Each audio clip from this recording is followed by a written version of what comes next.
તમને એવું પણ લાગતું હશે કે શાસ્ત્રીજી ક્યારેક સૂત ઉવાચે બોલે છે, ક્યારેક વ્યાસ ઉવાચે બોલે છે.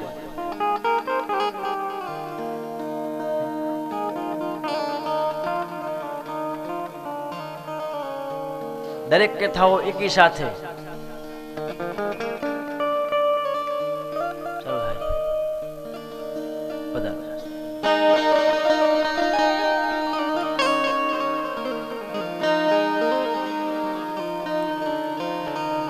ત્યારે સૂતજી કહે છે, શ્રી સૂત ઉવાચ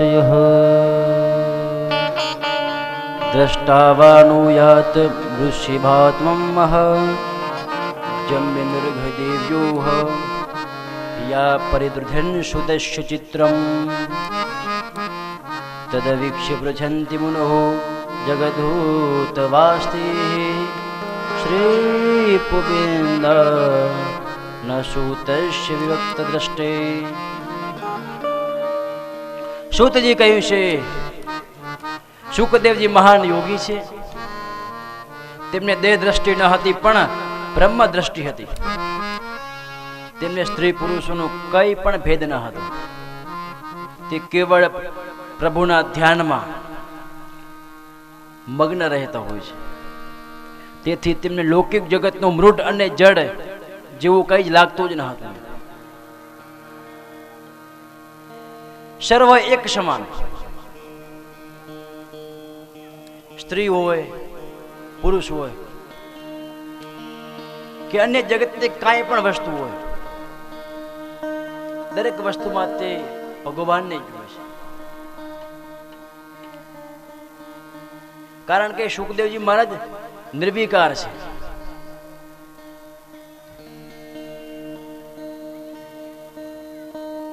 સ્ત્રી અને પુરુષમાં પણ એમને કઈ ભેદ દેખાતો નથી. એક વખત એવો પ્રસંગ બને છે, હે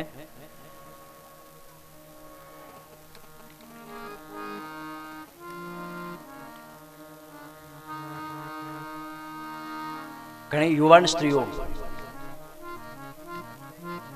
નદીમાં સ્નાન કરતી હોય છે. ત્યાંથી સુખદેવજી મહારાજ પસાર થાય છે. સુખદેવજી મહારાજ પસાર થાય છે. આ જો સ્ત્રીઓ જેમ પહેલા સ્નાન કરતી હોય છે તેમ જ સ્નાન કરે.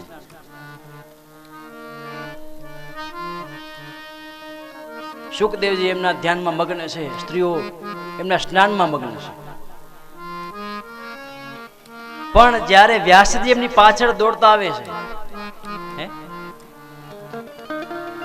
ત્યારે વ્યાસજી ત્યાંથી પસાર થાય છે. વ્યાસજીને જોઈ યુવાન સ્ત્રીઓ પોતાના કપડા પહેરવા લાગી, પોતાના વસ્ત્ર અલંકાર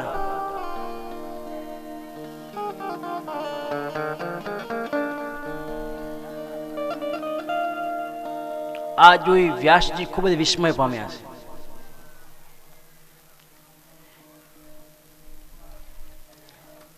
વ્યાસજીએ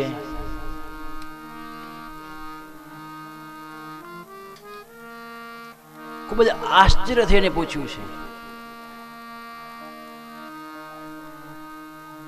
હે યુવાન સ્ત્રીઓ,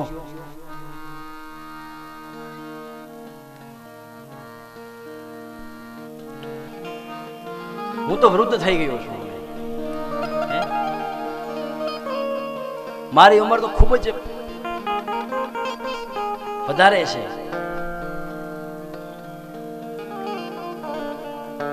મેં કને જોયું કે સુખદેવજી જ્યારે ગયા ત્યારે તમને કાંઈ જ ફરક ન પડ્યો. તમે જેમ હતા તેમ તમે તમારા સ્નાનમાં મગ્ન હતા,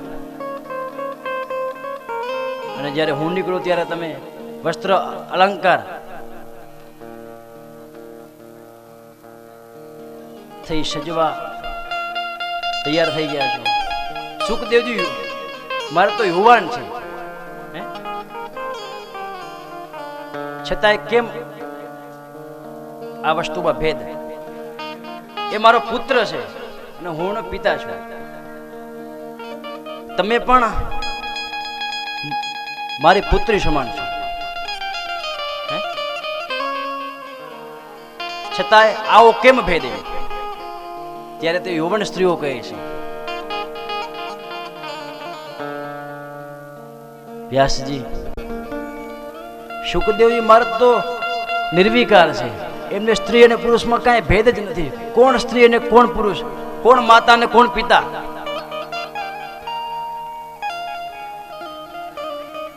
આ જગતના જે આ નાશવંત સંબંધ છે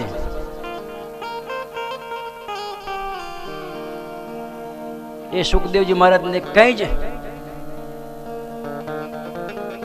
ધ્યાન નથી. કારણ કે સુખદેવજી મહારાજ તો સત્ય વસ્તુ છે, એ વસ્તુમાં જ ભગવાનનું મન પરોવે છે. ગઈકાલે આપણે વાત કરી ગયા, સુખદેવજી મહારાજ વ્યાસજીને કહે છે, શું કહે છે કે કોણ પિતા અને કોણ પુત્ર? આ જન્મ અનેક વાર પિતા બન્યો છે અને અનેક વાર પુત્ર બન્યો છે, અનેક વાર માતા બન્યો છે. તમારા અને મારા આખા જગતના એક જ પિતા છે, અખિલ બ્રહ્માંડના માલિક ભગવાન વિષ્ણુ.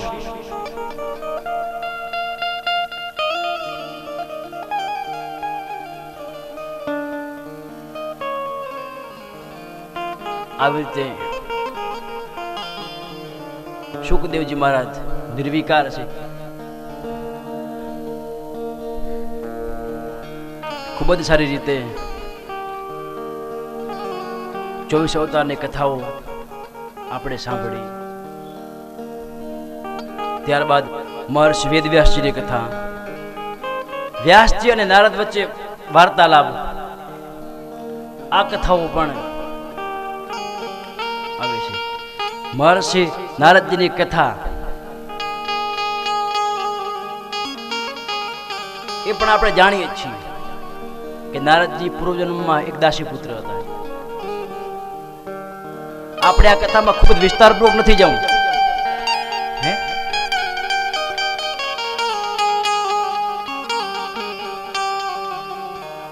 દાસી પુત્ર હતા અને બ્રાહ્મણો સંતોની સેવા કરી.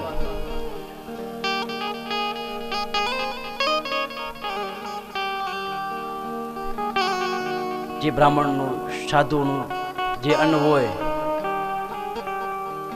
જેમનું એઠું અન્ન હોય એ એઠું જમતા, બ્રાહ્મણોની સેવા કરતા, સંતોની સેવા કરતા. આ કથા બધા આપણે જાણીએ છીએ. જ્યારે સંતો બ્રાહ્મણો જમી લે ત્યાર પછી જમે. સંતો અને બ્રાહ્મણો જ્યારે સુવે પછી તે સુવે અને એ જાગે તે પહેલા ઉઠી જાય. ખૂબ જ નાની વયની ઉંમરે નારદજીએ બ્રાહ્મણો સંતોની સેવા કરી છે. શ્રી કૃષ્ણ ગોવિંદ હરે મુરારે, હે નાથ નારાયણ વાસુદેવા. શ્રી કૃષ્ણ ગોવિંદ હરે મુરારે, હે નાથ નારાયણ વાસુદેવા.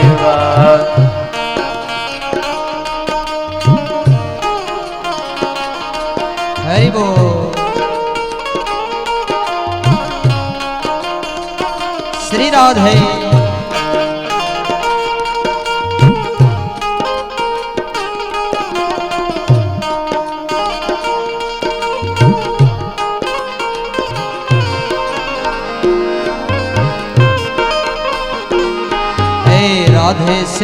રાધે શ્યામ બોલ, એમાં કલ્યાણ છે.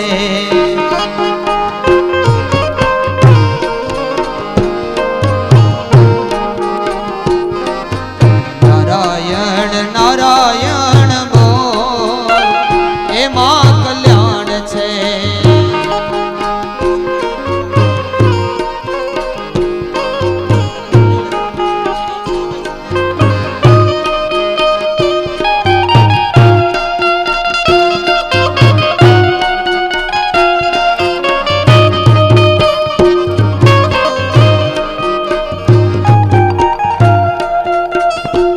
जय हो।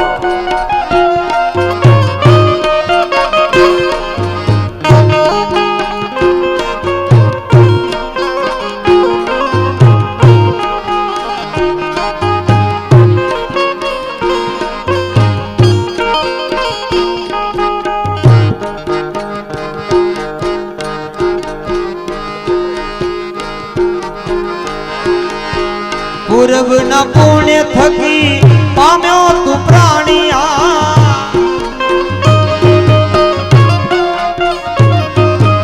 पूर्व न पुण्य थकी पाम्यो तू प्राणिया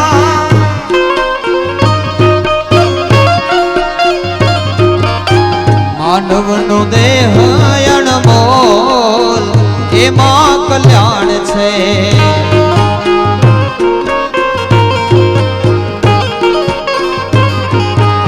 सीताराम राधे श्याम बोल एमां कल्याण छे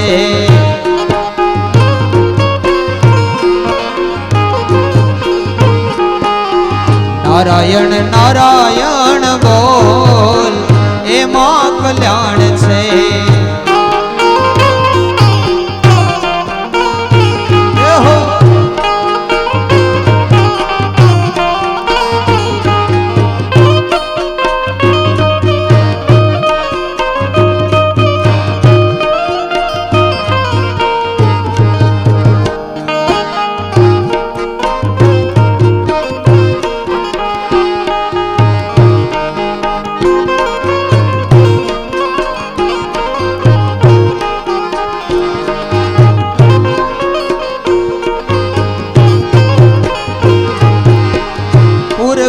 पुण्य थकी पाम्यो तू प्राणिया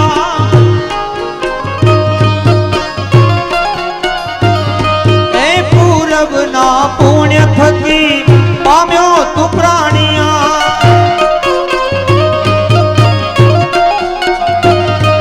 ए मानव नो देह अणमोल एमां कल्याण छे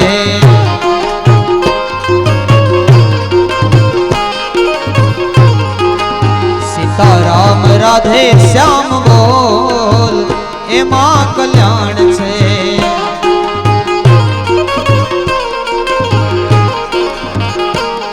ए नारायण नारायण बोल एमां कल्याण छे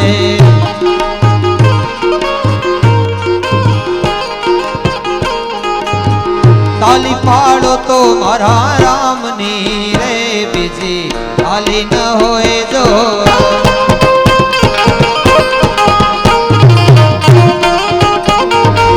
बातों करो तो राधे श्यामनी रे बीजी बातों न होए जो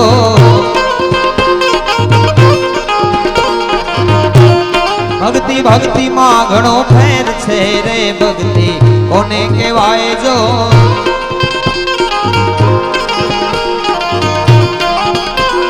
भक्ति मां हनुमंत ने राम मळ्या रे भक्ति एने कहेवाय जो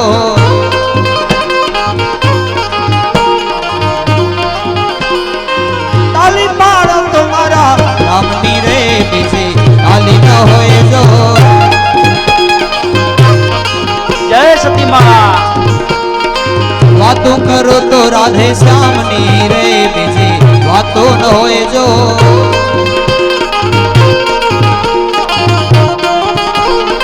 ताली पाड़ो तो मारा रामनी रे बीजी ताली न होए जो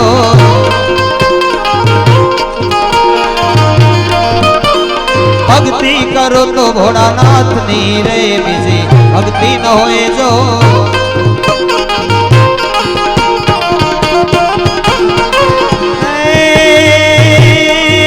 ब्रिज की सब वाला रूप रसाला बहुत बेहाला बनवाला जागी तन ज्वाला विपत विशाला दिन दयाला नंदलाला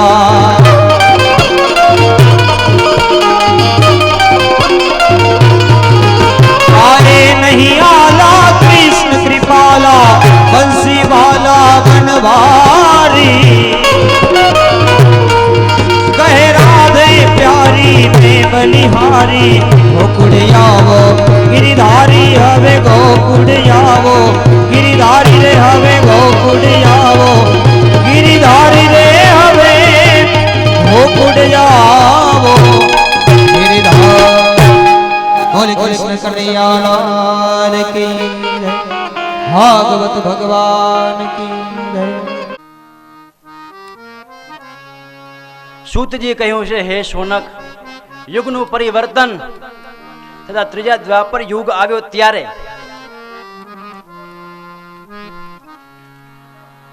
પરાશર ઋષિ અને સત્યવતી ભગવાનના અંશ રૂપે ભગવાન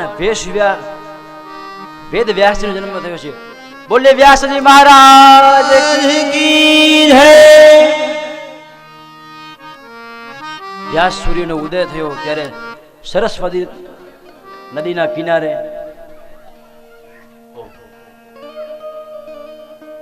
જળમાં સ્નાન આદિ કરી પવિત્ર થઈ એકલા એકાંતમાં ધ્યાનમાં બેઠા હતા, ધ્યાનમાં મગ્ન હતા. તેઓ ભૂતો ભવિષ્ય વર્તમાન જાણનારા હતા. તે સમયે તેમને કલિયુગના દર્શન થયા છે. તેમને દિવ્ય દ્રષ્ટિથી જોયું કે કલિયુગના મનુષ્ય ખૂબ જ વિલાસી, સત્વહીન, દુર્બુદ્ધિવાળા, અશ્રદ્ધાળુ અને ઓછા આયુષ્યવાળા થશે. આમ વિચાર કરી તેમના વેદના 4 ભાગને વિચાર કર્યા છે.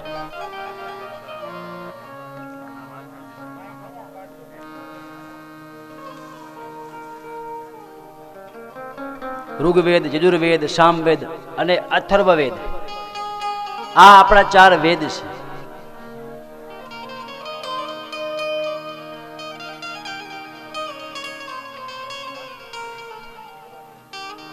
પહેલ ઋષિને ઋગ્વેદ, જૈમિની ઋષિને સામવેદ, વૈશંપાયન ઋષિને યજુર્વેદ અને સુમંતુ મુનિને અથર્વવેદ. ભગવાન વેદ વ્યાસજીએ વેદના 4 વિભાગ કર્યા છે. 4 વિભાગોના યજુર્વેદ, ઋગ્વેદ, સામવેદ અને અથર્વવેદ, એ 4 વેદો પણ એમના 4 શિષ્યો છે, એમને ભણાવ્યા છે.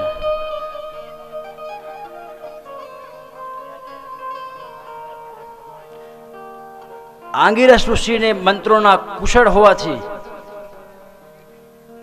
સૂત્ર, ઓમ, હર્ષણ ઇતિહાસમાં પુરાણોના પારંગત હોવાથી તે ઋષિઓ તેમજ તેમના શિષ્યો અને પ્રશિષ્યો પણ પોતપોતાના વેદોનો અનેક પ્રકારો વિભાગ કર્યા છે, જેથી તે વેદો અનેક શાખાઓ વાળા થયા છે. વેદોની રચના પછી વ્યાસજીએ વિચાર્યું કે વેદનું અધ્યયન મનુષ્ય નહીં કરી શકે, કારણ કે વેદવાણી છે ખૂબ જ કઠિન છે અને એમાંય પાછો કળિયુગ, અને કળિયુગના લોકો કેવા હશે? આગળ તમને કીધું, સત્યહીન, દુર્બુદ્ધિવાળા, અશ્રદ્ધાળુ, ક્યાંય ભાવ ન હોય, ક્યાંય ભક્તિ ન હોય.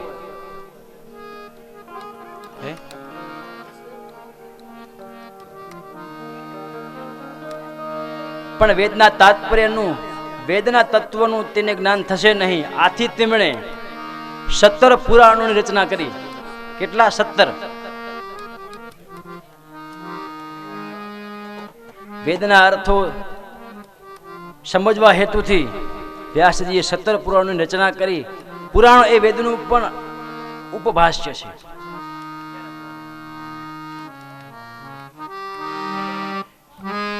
છતાંય તેમને મનમાં અશાંતિ છે. પહેલા દિવસે આપણે આ કથા સાંભળી ચૂક્યા છીએ.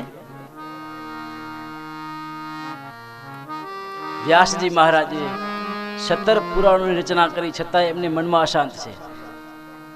વિચાર કરો કેટલા વિદ્વાન છે. 4 વેદો, શાસ્ત્રો, 17 પુરાણો. બધી જ રચના કરી છતાં એમને હજી મનમાં અશાંત છે.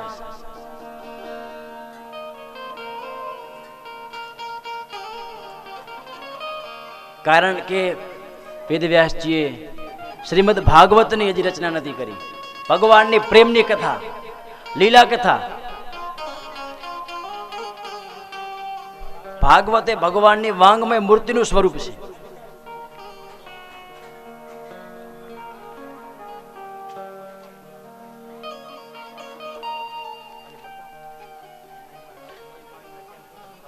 સ્ત્રી, પતિત, શૂદ્ર, દ્વિજાતિ આદિ વેદ શ્રવણના અધિકાર નથી. એમના કલ્યાણ અર્થે ભગવાને મહાભારત અને રામાયણની પણ રચના કરી.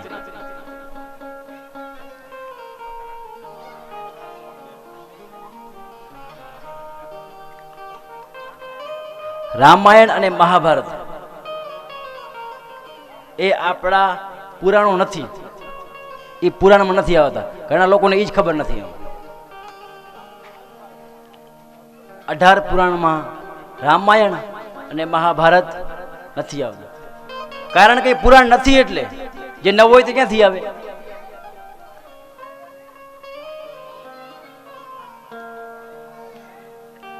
રામાયણ અને મહાભારત એ ઇતિહાસ ગ્રંથો છે આપણા ભારતના.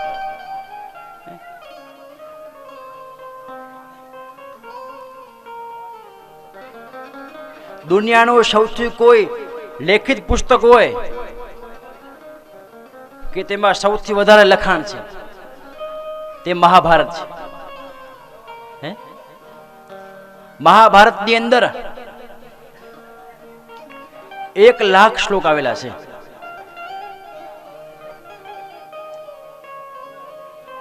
કેટલા? 1 લાખ શ્લોક. વિચાર કરો તમે. દુનિયાનું સૌથી મોટું લેખિત પુસ્તક છે આ, છતાંય પુરાણમાં નથી. કારણ કે તે ઇતિહાસ છે. એટલે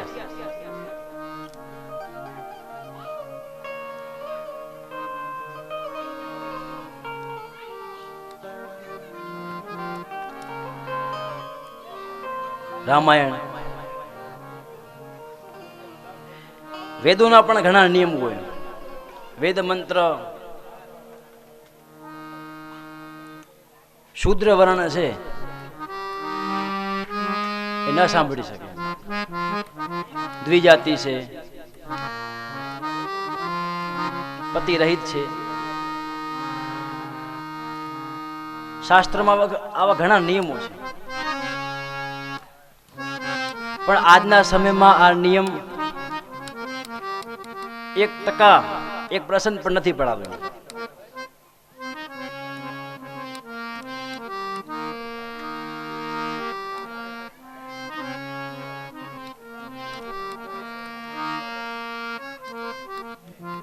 છતાંય વેદવ્યાસજી આજે અસંતુષ્ટ છે. અસંતુષ્ટ થયેલા વેદવ્યાસજી સરસ્વતી નદીના કિનારે એકાંતમાં બેસી આત્મનિરીક્ષણ કરી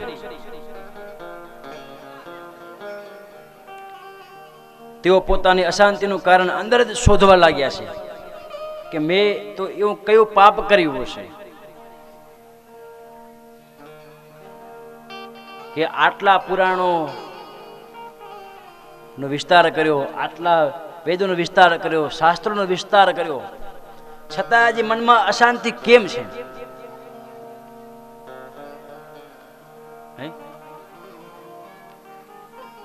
મેં તો એવા શું પાપ કર્યા હશે?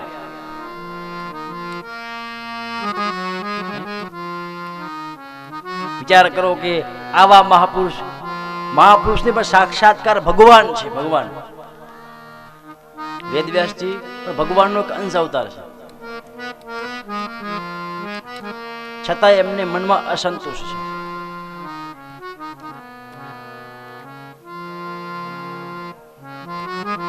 આપણે તો બધા સુખી હોય, ચારે બાજુથી સુખ હોય એટલે આપણે કે આપણને ભગવાનની આપણા ઉપર કૃપા છે બધી રીતે.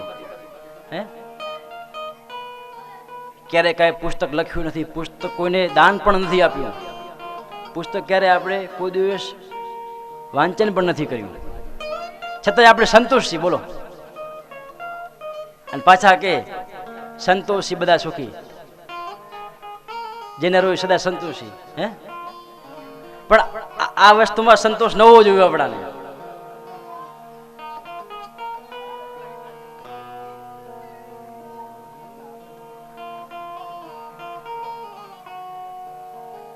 આજે વેદ વ્યાસજીએ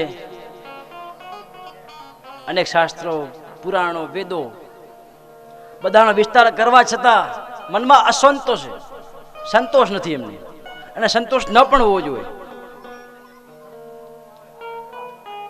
વ્યાસજીને તો નથી, આપણાને ન હોવું જોઈએ.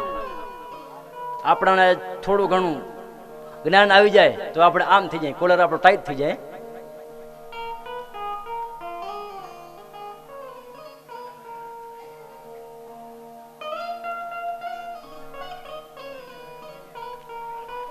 જ્ઞાન તો દરિયો છે, દરિયો ક્યારેક ખાલી થાય નહીં. અને કદાચ કોઈ ખાલી કરી શકતો તો એને કોન્ટ્રાક્ટ હું આપું. હે, એ તો જ્ઞાનનો ભંડાર છે.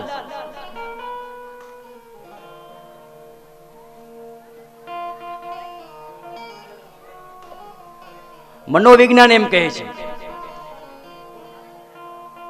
કે સામાન્ય માણસની બુદ્ધિ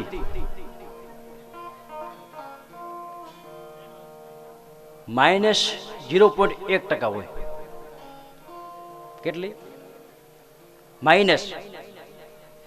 પ્લસમાં તો કોઈ જ નથી, -0.1%.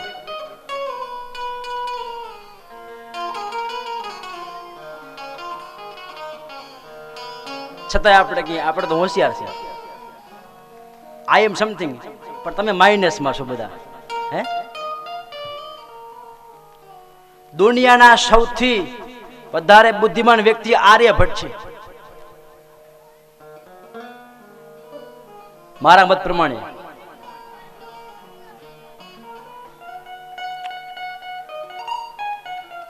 કદાચ તમારામાંથી કોઈ હોય તો મને ખબર નથી, પણ ઇતિહાસ મુજબ આર્યભટ્ટ છે. અને એ આર્યભટ્ટની બુદ્ધિનું વિજ્ઞાનો એના ઉપર અભ્યાસ કર્યો હતો. એ અભ્યાસથી વિજ્ઞાનીઓ કે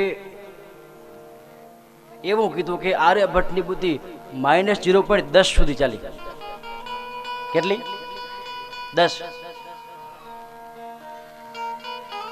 વિચાર કરો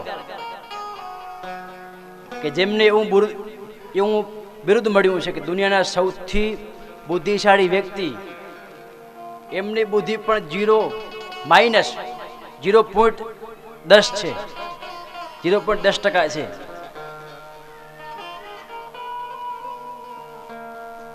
અને આપણી તો વાત જ ન થાય બધાને. હે, અમુક માણસો તો -4-5 છે.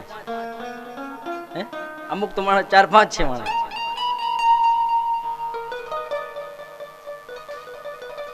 આ તો દુનિયાની નજરે, સમાજની દ્રષ્ટિએ વ્યવસ્થિત જે મનુષ્ય છે, આપણને એમ લાગે કે આ માણસ બુદ્ધિશાળી છે, એની -0.1 છે.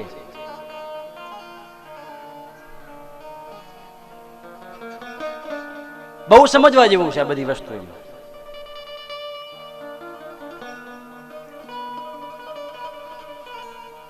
ખરેખર એમ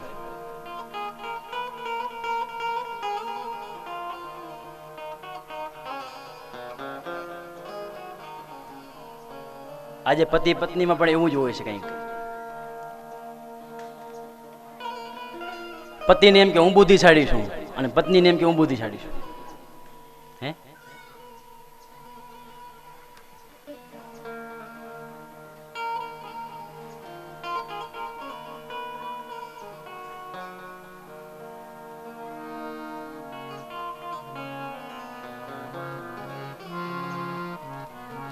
ખરેખર જે બુદ્ધિજીવી છે જે જ્ઞાની છે,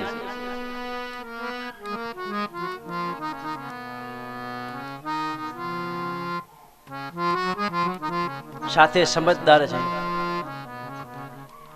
ક્યારે પણ આવી વાતોમાં ક્યારે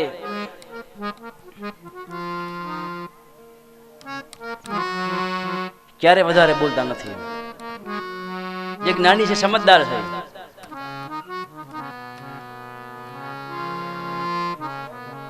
આપણે દેશી ભાષામાં કહું તો એ ક્યારેય ડખામાં પડતા જ નથી. બુદ્ધિમાની વ્યક્તિ, બુદ્ધિ જેવી મનુષ્ય. હે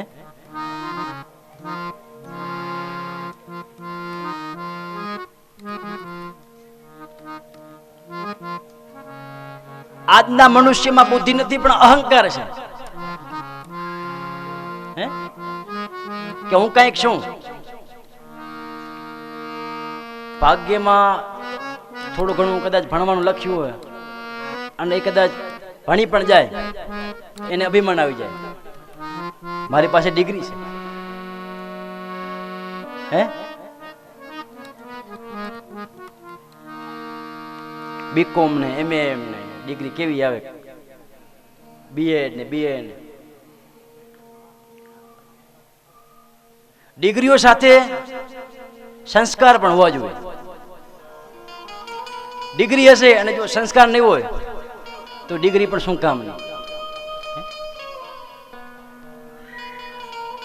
એટલે હું તો વારંવાર એ જ કહું છું દરેક માતા પિતાને, ડિગ્રી તો ભલે અપાવો તમારા પુત્રને, પણ સાથે સંસ્કારનું સંચયન પણ કરો, સંસ્કાર પણ આપો. કારણ કે સંસ્કાર કોઈ બજારમાં મળતા નથી, સંસ્કાર લેવા પડે. હે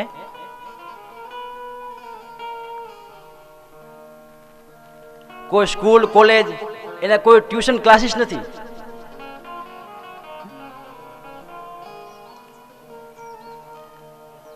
આજની યુવાન પેઢી સ્કૂલ કોલેજમાં તો જાય છે પણ ત્યાં અભ્યાસ જ નથી કરતા, ફક્ત આનંદ કરવા જાય છે.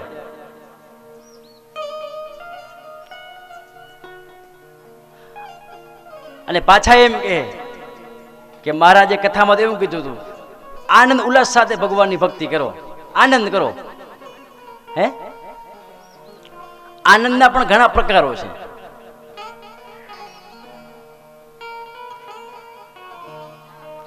આનંદ પણ તમારો કેવો હોવો જોઈએ? ભક્તિ વિવેક જેવો હોવો જોઈએ, કે જેમાં વિવેક હોય.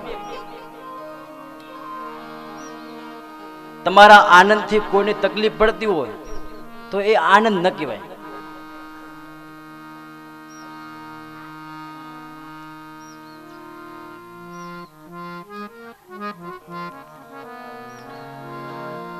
માતા પિતાએ દરેક પુત્રને પુત્રીને સારા સંસ્કાર આપવા જોઈએ.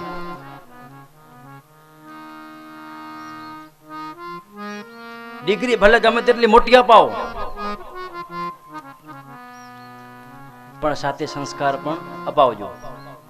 અપાવજો કે આપજો જ. અપાવજો મતલબ આપજો જ.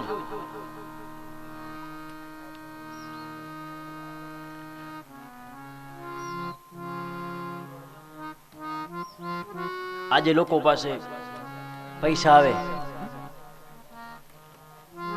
આજનો સમય કેવો છે. ખરેખર જે આપણે અભ્યાસ કરીએ છીએ, અભ્યાસ આપણા માટે હોવો જોઈએ. આજે આપણે શું વિચારીએ કે છોકરો ભણી ગણીને મોટો થશે તો પૈસા કમાશે. પૈસા માટે અભ્યાસ કરાવવો છે છોકરાઓને. પણ આજનો સમય જેવો છે, સરસ્વતી હશે ત્યાં લક્ષ્મી આવશે, આવું શાસ્ત્ર કહે છે. પણ લક્ષ્મી હશે ત્યાં સરસ્વતી નહીં જ આવે. કારણ કે લક્ષ્મીના ઘણા પ્રકાર છે. લક્ષ્મી ચલિત છે.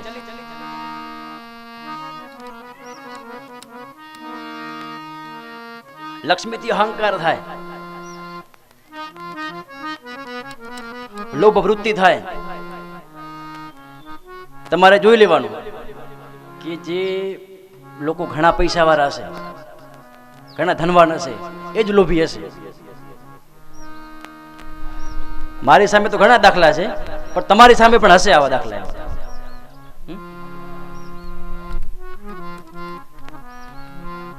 ભેગું જ કરવું છે. અરે ભેગું કરવું હોય તો ભક્તિ કરો, ભગવાનની પૂજા કરો.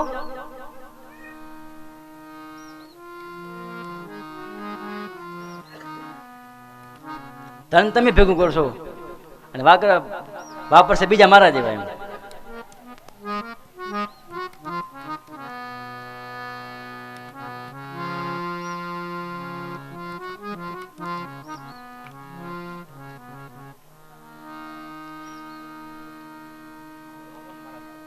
એવું નથી કે સમય સંજોગ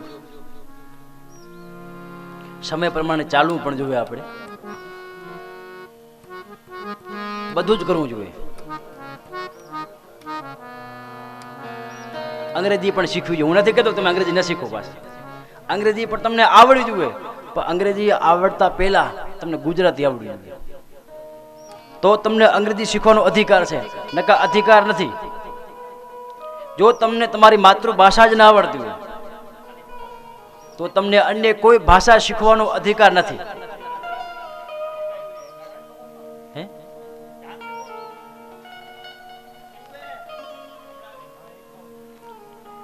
આજે વ્યાસજીએ કેટલો અભ્યાસ કર્યો હશે.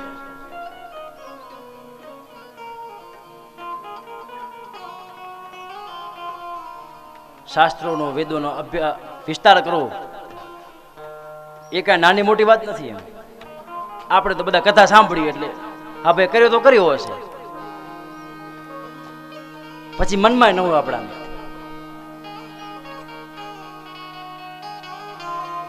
વિચાર કરો કે ભાગવતની અંદર 18,000 શ્લોકો છે. એ શ્લોકો ફક્ત 4 હતા, જેને આપણે ચતુશ્લોકી ભાગવત કહી. ચતુશ્લોકી ભાગવત ભગવાન નારાયણે બ્રહ્માજીને આપી અને બ્રહ્માજીએ નારદજીને આપી અને નારદજીએ વેદવ્યાસજીને આપી અને વેદવ્યાસજીએ એમને 4 શ્લોકમાં સુખદેવજી મહારાજને આપી નથી, પણ એનો વિસ્તાર કરીને પછી આપી. નહીતર બ્રહ્માજી પણ કરી શકે વિસ્તાર. ચતુશ્લોકી ભાગવત નો વિસ્તાર કરવો તો બ્રહ્માજી પણ કરી શકે, નારદજી પણ કરી શકે, પણ ન કરી શકે. એમ વિસ્તાર કોને કર્યો? વેદવ્યાસજી.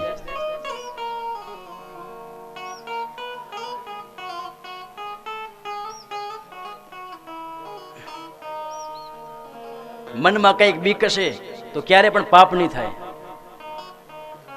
દરેક મનુષ્ય મૃત્યુનો ડર હંમેશા રાખવો. જે મનુષ્યને મૃત્યુનો ડર હશે એ ક્યારે પણ પાપ નહીં કરી શકે.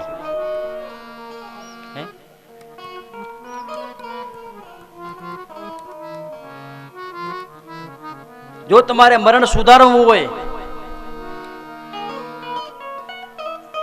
તો મૃત્યુનો ડર હંમેશા રાખવો.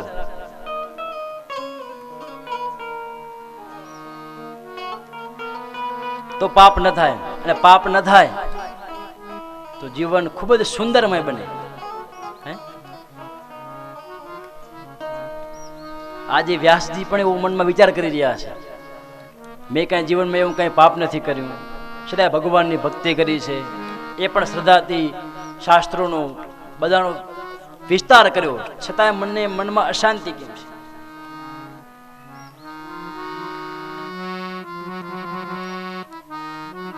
મેં કંઈક તો પાપ કર્યું હશે.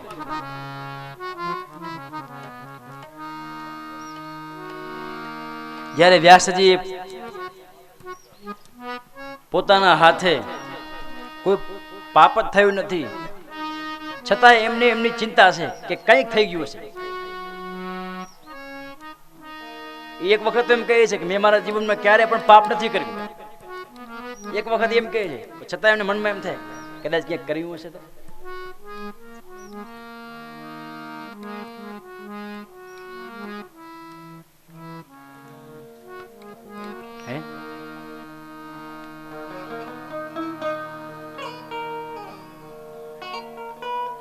ભીષ્મ પિતાએ એના જીવનમાં ક્યારે પણ પાપ નહોતું કર્યું. ક્યારે ભગવાનની નિરંતર ભક્તિ કરી અને એમણે તો બ્રહ્મચર્ય વ્રત પાડ્યું છે. છતાં એમને 6 મહિના સુધી બાણ શૈયા ઉપર સૂવું પડ્યું. 6 મહિના નિરંતર બાણ શૈયા ઉપર એમને સૂવું પડ્યું. આજે ભીષ્મ પિતા ભગવાનને આવો પ્રશ્ન કરી રહ્યા છે કે હે પરમેશ્વર, જીવનની અંદર મેં ક્યારે પણ પાપ નથી કર્યું, કોઈનું પણ સદૈવ માટે બધાનું સારું ઈચ્છ્યું છે, કોઈનું પણ કાંઈ ખોટું કર્યું નથી, ખોટું વિચાર્યું પણ નથી. ભગવાન કે હે ભીષ્મ પિતા, આપની બધી વાત સાચી છે, તમે ક્યારે પણ ખોટું કર્યું નથી, ખોટું વિચાર્યું નથી, પણ આપે ખોટું જોયું છે. આપે ખોટું જોયું છે.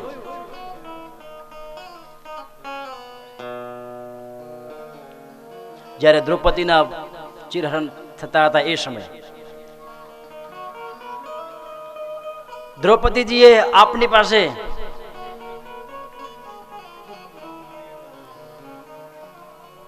પ્રાર્થના કરે છે.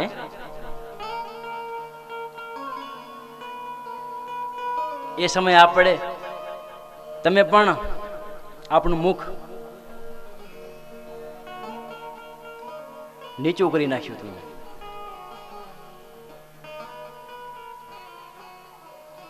એવું નથી કે પાપ કરો તો જ પાપ લાગે.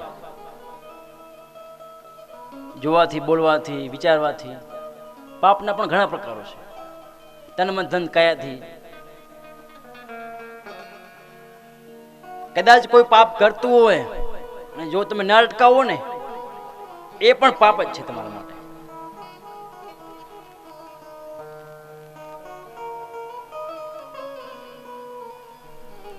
વ્યાસજી હું બધું મનમાં ચિંતન કરી રહ્યા છે. મેં તો કંઈ પાપ કર્યું જ નથી, કંઈ વિચાર્યું નથી, કંઈ જોયું નથી, છતાંય મને મનમાં અશાંતિ કેમ?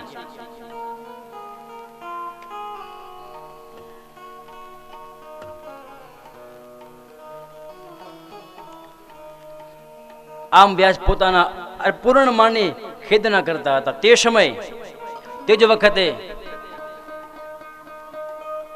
વેદ વ્યાસજીના આશ્રમમાં નારદજી પધાર્યા છે.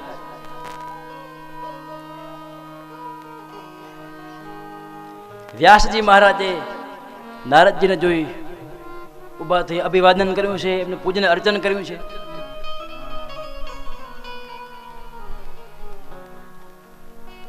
એમની વિધિપૂર્વક પૂજા કરી છે. પૂજા કર્યા બાદ વ્યાસજી ખૂબ જ ચિંતિત છે. આજે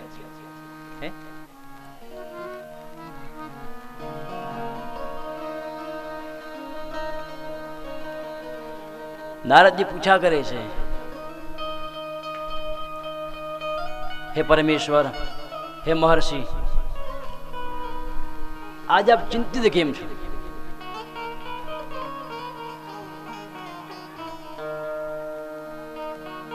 ત્યારે વેદવ્યાસજીએ કહ્યું કે હે મહારાજ, વેદનો વિસ્તાર કર્યો, પુરાણોનો વિસ્તાર કર્યો, શાસ્ત્રો ઇતિહાસ રચ્યા છે, છતાંય મને મનમાં અશાંતિ છે. નારદજી પણ બ્રહ્મજ્ઞાની છે, આંખ બંધ કરીને તરત જોઈ લીધું છે. આજે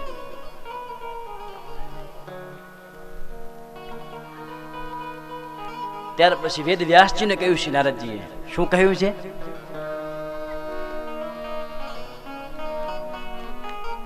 વેદ વ્યાસજી, આપે સતત પુરાણ રચ્યા, વેદનો વિસ્તાર કર્યો, પણ આપે ભગવાનની કથા નથી કીધી. જે ભગવાનની પ્રેમ કથા છે, બાળ લીલાઓ છે,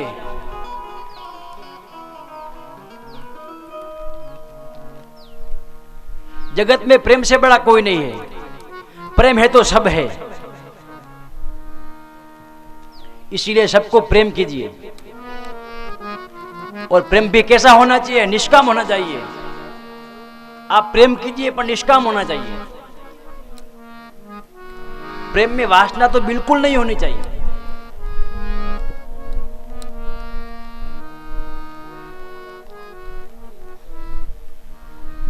ગોપીઓએ નિષ્કામ રીતે ભગવાનને આજે પ્રેમ કર્યો છે અને ભગવાનને પામી ચૂક્યો છે. આપણે આ વાત કાલે પણ કરી ચૂક્યા છીએ કે ભગવાનને પ્રાપ્ત કરવા માટે 5 પ્રકાર છે. એમાં જે પાંચમો પ્રકાર છે એ માધુર્ય ભાવ છે. માધુર્ય ભાવથી ભગવાનને આપણે પામી શકીએ. અને મારા મત અનુસાર સૌથી સરળ કોઈ ઉપાયો ભગવાનને પ્રાપ્ત કરવાનો તો એ પ્રેમ છે, ભક્તિ છે, કીર્તન છે. કેમ કે આ કલિકાલની અંદર બધાને મંત્ર ના આવડે, બધાને સ્તુતિ ના આવડે, પણ બધાને ભગવાનની કીર્તન ગાઈ શકે, નાચી શકે, આનંદ ઉલ્લાસ સાથે ભગવાનને પ્રેમ કરી શકે. આ તો બધાને આવડે. પ્રેમ વિણ પાવે નહીં ભલે હુનર કરે હજાર, કહે પ્રીતમ પ્રેમ વિના નહીં મળે નંદ કુમાર. કહે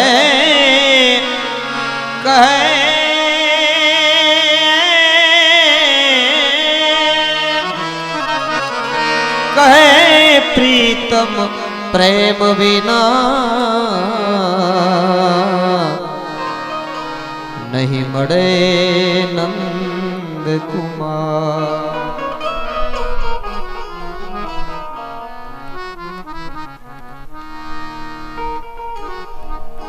આવી રીતે ભગવાન વેદવ્યાસજીનો સંચય દૂર થયો છે અને ભગવાન વેદવ્યાસજીએ 18મા પુરાણ તરીકે શ્રીમદ ભાગવત મહાપુરાણની રચના કરી છે. બોલીએ ભાગવત ભગવાન કી જય.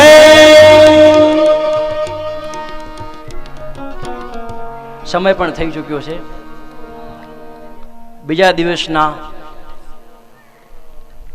પ્રથમ સત્રને આપણે વિરામ તરફ જઈ રહ્યા છીએ. ભગવાનનું નામ સંકીર્તન સાથે આજે બીજા દિવસના પ્રથમ સત્રને આપણે વિરામ આપશું. શ્રી કૃષ્ણ ગોવિંદ હરે મુરારે,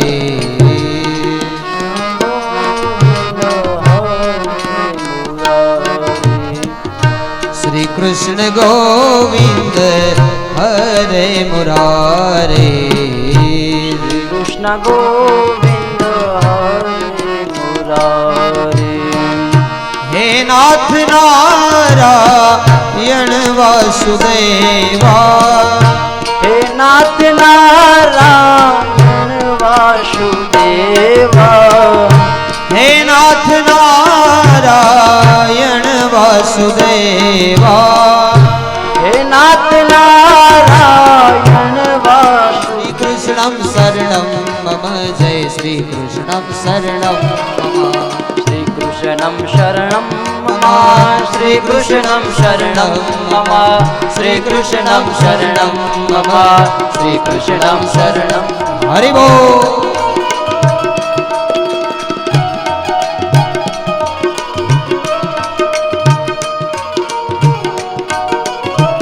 જય હો.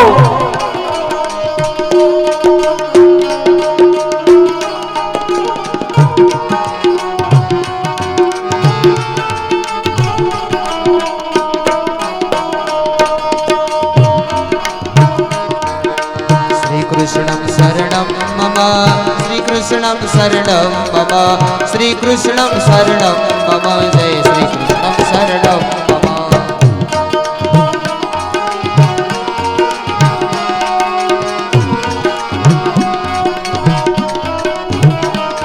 જય શ્રી કૃષ્ણમ શરણમ મમ, જય શ્રી કૃષ્ણમ શરણમ મમ,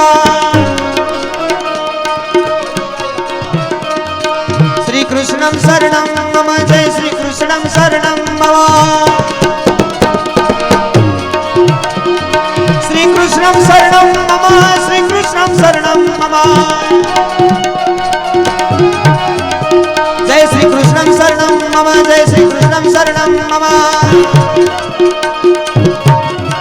जय श्रीकृष्णं शरणं मम जय श्रीकृष्णं शरणं मम श्रीकृष्णं शरणं मम जय श्रीकृष्णं शरणं मम श्रीकृष्णं शरणं मम जय श्रीकृष्णं शरणं मम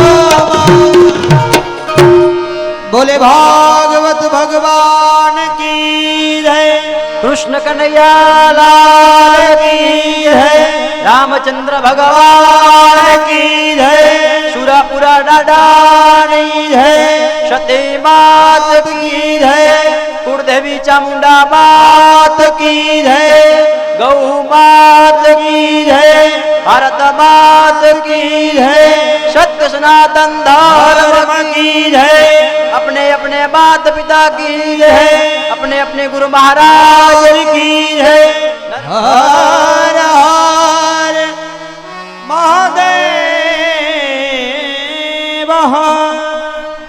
बोले भागवत भगवान की है।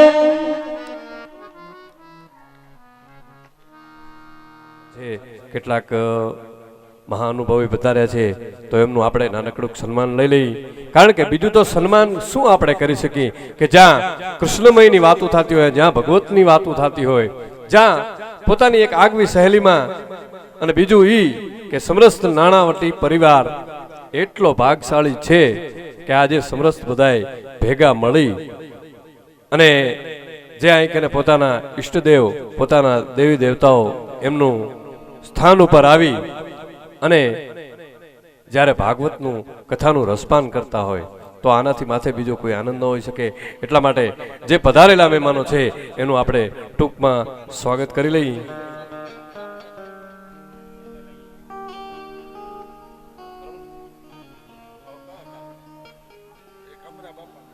સૌ પ્રથમ ગંગારામભાઈ પચાણભાઈ મહારાજ લલિયાણાવાળા આઈકને બિરાજમાન છે પધારે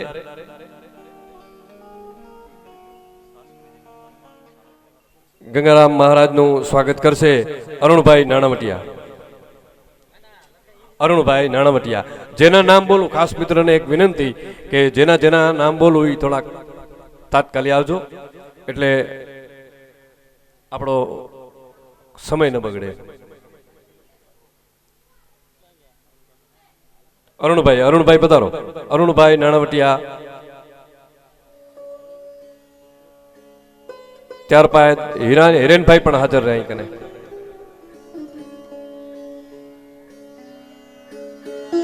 થોડા તાળીઓના નાદ સાથે આપણે સ્વાગતને અભિવાદન કરીએ ત્યારબાદ ગિરજાશંકર પંડ્યા સામખિયારી એ આઈકને પધારેલ છે ગિરજાશંકર પંડ્યા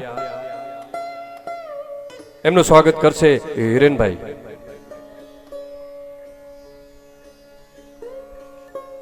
ત્યારબાદ અમરાભાઈ દાનાભાઈ સામખિયારી એ આઈકને બિરાજમાન થાય અમરાભાઈ દાનાભાઈ અને તેમને સ્વાગત માટે હું લાભશંકરભાઈ ને વિનંતી કરીશ પધારો એમનું સ્વાગત કરો લાભશંકરભાઈ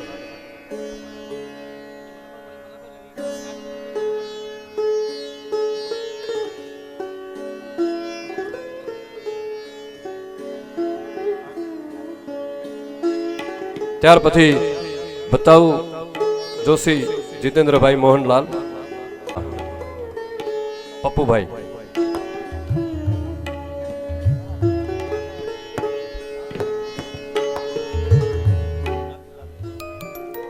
જોરદાર તાળીઓના ગડગડાટથી આપણે વધાવી લઈશું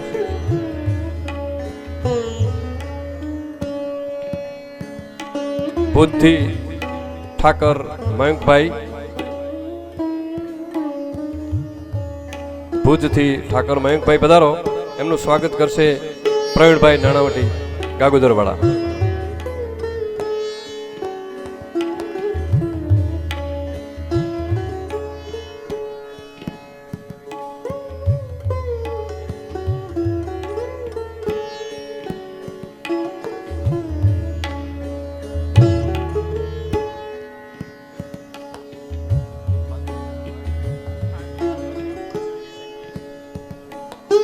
ભાંગલીથી જોશી પ્રવીણભાઈ વિસનજીભાઈ, જોશી પ્રવીણભાઈ વિસનભાઈ,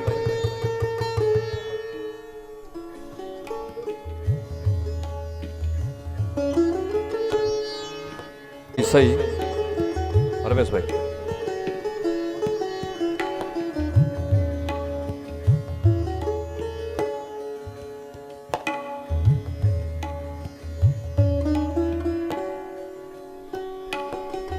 ત્યારબાદ શિવઘાટથી પધારેલા સુરેશભાઈ લાથાલાલ,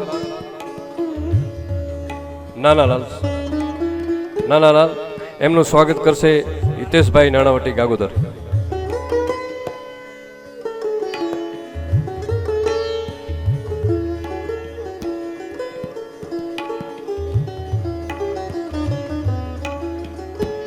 રાપરથી જયદેવભાઈ રતિલાલ,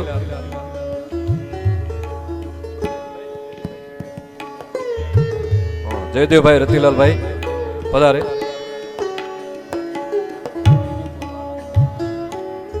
સામખિયારીથી રાવલ બાબુલાલ સોમનાથભાઈ,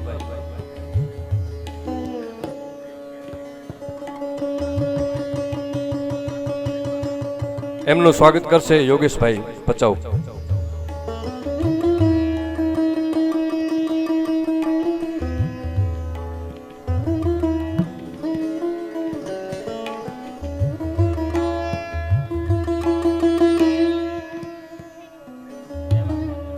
મેવાસાથી બાસપિયા ભાનુશંકરભાઈ એમનું સ્વાગત કરશે હર્ષિતભાઈ નાણાવટી ગાગુદરવાળા.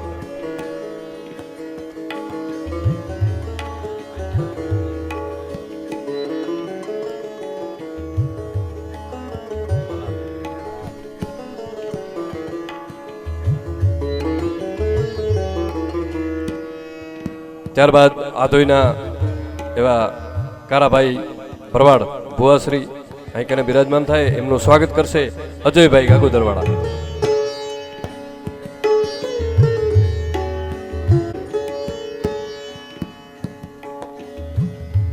ત્યારબાદ હરિભાઈ ભુવાજી ઘરાણાવાળા, હરિભાઈ ભુવાજી.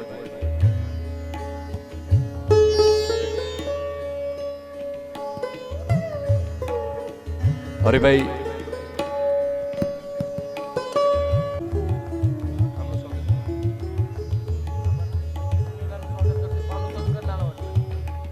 યોગેશભાઈ ચુનીલાલ જોશી એમનું સ્વાગત કરશે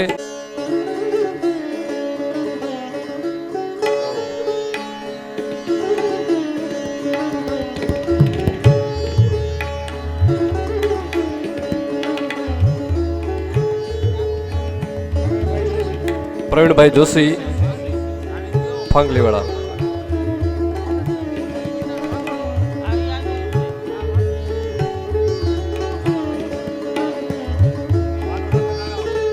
પ્રવીણભાઈનું સ્વાગત કરશે પ્રવીણભાઈ જોશી, એમનું સ્વાગત કરશે ભાનુશંકરભાઈ નાણાવટી.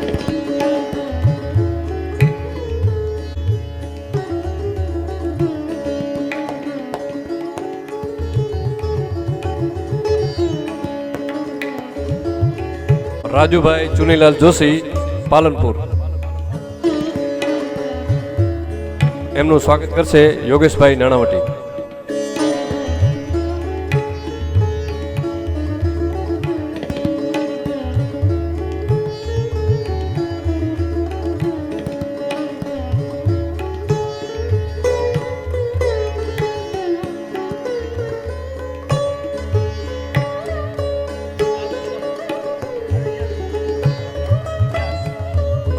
રાજભાઈ પદમપરવાળા,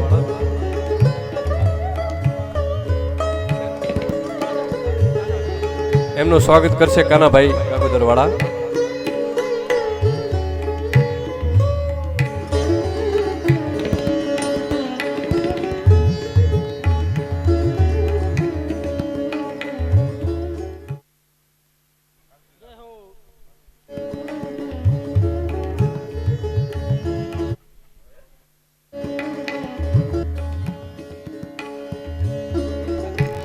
કાંતિલાલ વ્યાસ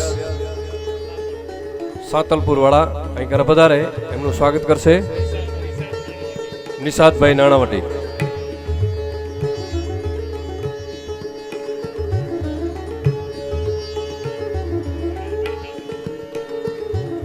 સામખિયાળીથી પધારેલ સુરેશભાઈ સાધુ, સુરેશભાઈ,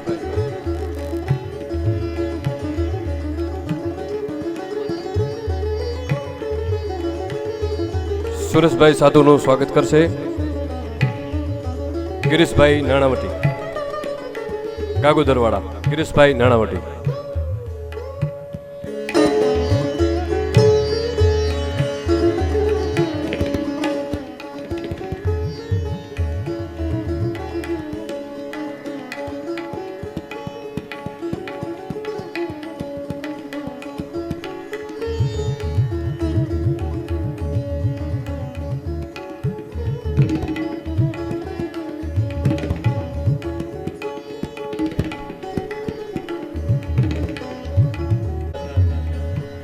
નાણાવટી પરિવારથી કદાચ કોઈ સન્માનમાં કોઈ ભૂલચૂક રહી ગઈ હોય તો માફ કરશો. બધાએ લગભગને સ્વાગત આપણે કરી લીધું છે. ત્યારબાદ અહીં કને જેટલા પધારેલા છે ખાસ કરીને, કારણ કે મારો તો આ એક વિષય છે,